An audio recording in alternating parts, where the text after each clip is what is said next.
ওমন রমজানের ওই রোজার শেষে এলো খুশির ঈদ।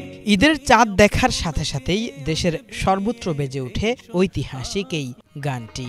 চাঁদ দেখা কমিটির সভার সিদ্ধান্ত এলেই এই গান বাজিয়ে ঈদের বার্তা দেয় বেতার টেলিভিশনও। যেন ঈদ উৎসবের জাতীয় সঙ্গীত অথবা ঈদের দিনের আবহ সঙ্গীত হয়ে উঠেছে জাতীয় কবি কাজী নজরুল ইসলামের এই গান। পরিস্থিতি এমন দাঁড়িয়েছে যে এই গানটি না বাজলে অনেকের কাছে ঠিক ঈদ বলেই মনে হয় না। ওমন রমজানের ওই রোজার শেষে এলো খুশির ঈদ। ওমন রমজানের এই রোজার শেষে এলো খুশির ঈদই বোধহয় বাংলাদেশের একমাত্র গান যেটিকে সমানভাবে লালন করে দেশে প্রচলিত সব ধারার সংস্কৃতি। তফাৎ শুধু ইসলামী শিল্পীরা এটিকে গেয়েছেন বাদ্য ছাড়া, অন্যরা গেয়েছেন বাদ্যযন্ত্র ব্যবহার করে। এমনকি অমুসলিম শিল্পী সতীনাথ মুখার্জিও গেয়েছেন বিদ্রোহী কবির লেখা এই ইসলামী সঙ্গীতটি। কিন্তু কিভাবে এলো এই গান, কিভাবেই বা গানটি হয়ে উঠল বাংলাদেশের ঈদ আনন্দের গুরুত্বপূর্ণ অনুষঙ্গ?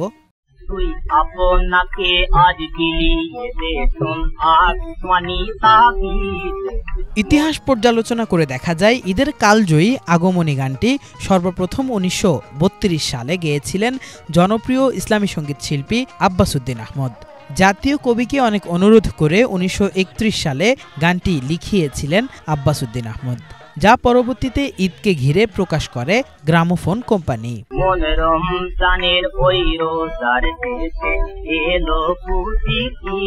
কাজী নজরুল ইসলাম তখন শ্যামসঙ্গীত লিখতেন।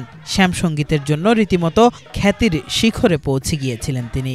এক রাতে রেকর্ডিং শেষে বাড়ি ফেরার পথে কবি নজরুলের গতিরোধ করে আব্বাস উদ্দিন একটি ইসলামী গান লেখার আবদার করেন। তিনি বলেন, কাজীদা, একটা কথা আপনাকে অনেকদিন ধরেই বলবো ভাবছি। দেখুন, পিয়ারু কাওয়াল, কাল্লু কাওয়ালরা কি সুন্দর উর্দু কাওয়ালি গায়। শুনেছি তাদের গান প্রচুর বিক্রিও হয়। বাংলায় ইসলামী গান তো তেমন নেই। বাংলায় ইসলামী গান গাইলে কেমন হয়? আপনি যদি ইসলামী গান লেখেন তাহলে মুসলমানদের ঘরে ঘরে আপনার জয়গান বাজবে। ইসলাম শব্দটার সঙ্গে নজরুলের অনেক আবেগ মিশে আছে প্রেমও। নজরুল নিজেও শ্যামসঙ্গীত লিখতেন, সুর করতেন। এই পরিস্থিতিতে ইসলামী গান কতটুকু চলবে তা নিয়ে ভাবনায় পড়ে যান দুখু মিয়া। তাই এক কথায় আব্বাস উদ্দিনকে হাঁ বলতে পারেননি, কারণ স্রোতের বিপরীতে সুর ধরা চারটিখানি কথা নয়। গান রেকর্ড করতে হলে তো বিনিয়োগ করতে হবে, সরঞ্জাম লাগবে। তবে গ্রামোফোন কোম্পানিকে রাজি করানো গেলে এটা সম্ভব। তাই আব্বাস উদ্দিনকে গ্রামোফোনের রিহার্সাল ইনচার্জ ভগবতী বাবুকে রাজি করানোর পরামর্শ দেন নজরুল।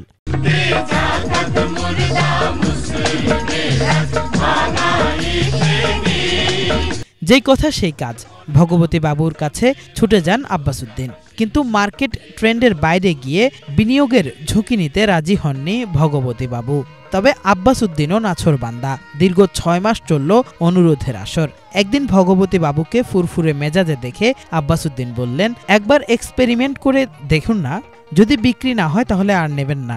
বাধ্য হয়ে মেনে নেন ভগবতী বাবু। শুনে আনন্দে আব্বাস উদ্দিন ছুটে যান কবি নজরুলের কাছে।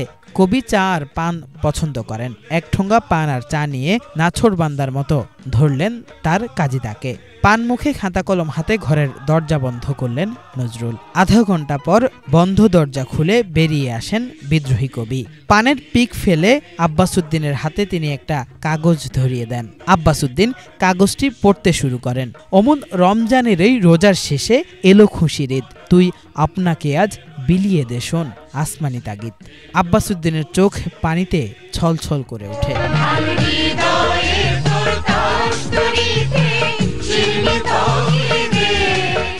২ মাস পর রোজার ঈদ। নিজে সুর করে গানটি কিভাবে গাইতে হবে আব্বাস উদ্দিনকে দেখিয়ে দেন নজরুল নিজেই। গান লেখার ৪ দিনের মাথায় হয়ে গেল রেকর্ডিংও। হারমোনিয়ামের উপর আব্বাস উদ্দিনের চোখ বরাবর কাগজটি ধরে রেখে সহযোগিতা করেন নজরুল। গানটি গেয়ে ফেলেন আব্বাস উদ্দিন। এটিই ছিল তার প্রথম ইসলামিক গান।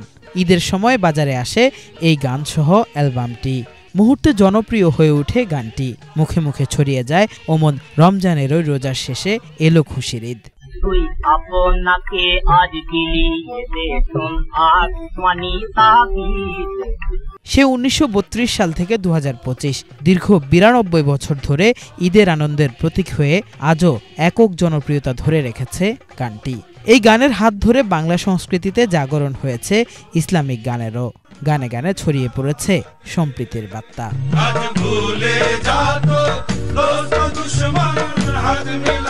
কিফায়াত শাকিল, বাংলা ভিশন, ঢাকা।